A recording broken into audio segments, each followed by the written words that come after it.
সকাল বন্ধুরা, পাপড়ি রূপকথা চ্যানেলে সবাইকে স্বাগত জানিয়ে শুরু করছি আজকের ভিডিও। আশা করি সবাই ভালো আছেন, কারণ গরমের তাপপ্রবাহটা অনেকটা কমেছে। তো আজ সকালটা আমার নিচ দিয়ে শুরু হয়েছে, মানে আমি ফুলটা তোলা শুরু করি যেমন রোজ সকালে নিচে। তো ভিডিও আজকে নিচ থেকে করছি। এটা হচ্ছে আমার কাঁকরোল গাছ, আর তাতে ফুল চলে এসেছে। জবার পরিমাণ কদিন ধরে একটু কম ফুটছে, না হলেও 10-12টা জবা ফোটে রোজই। তো ফুল তুলে নিয়ে তারপরে মেয়েকে স্কুলে পাঠিয়ে দিয়েছি। তারপর রোজ যেমন ব্যায়াম করি, একটু হাঁটি, সেটা হবে। আর বাইরে হাঁটতে যাওয়াটা এখন আর হচ্ছে না, কারণ মেয়ের স্কুল খুলে গেছে। তো ঘরেই ছাদ দিয়ে যতটা পারি হাঁটি, আর ঘরে এসে ব্যায়ামটা করি, কারণ ছাদেও একটু জল জমে গেছে বৃষ্টি হয়েছে বলে।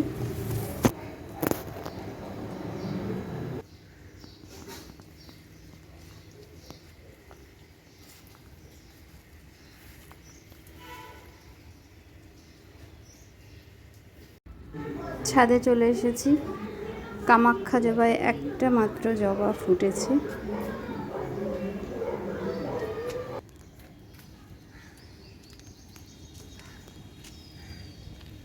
বৃষ্টির জল পেয়ে অ্যালামন্ডাগুলো আবার সুন্দর করে পাতা মেলে ধরছে।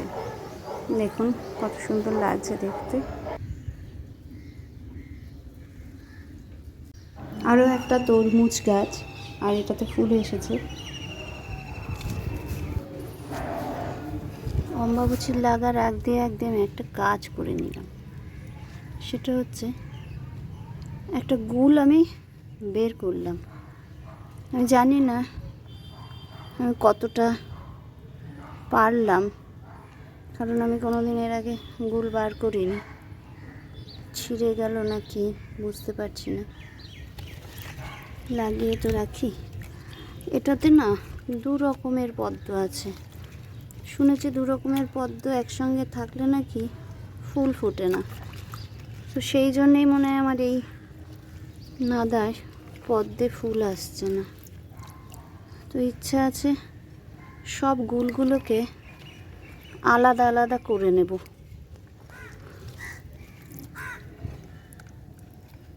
এই পাকটাই এর মধ্যে দিয়ে দিলাম। দেখুন ওর একটু তুললাম।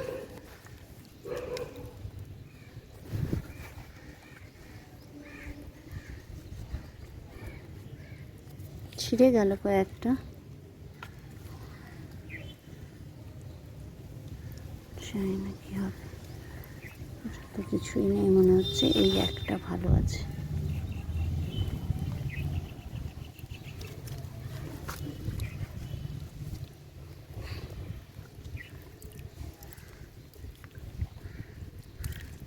মাটিও হয়ে গেছে এর মধ্যে প্রচুর পরিমাণে।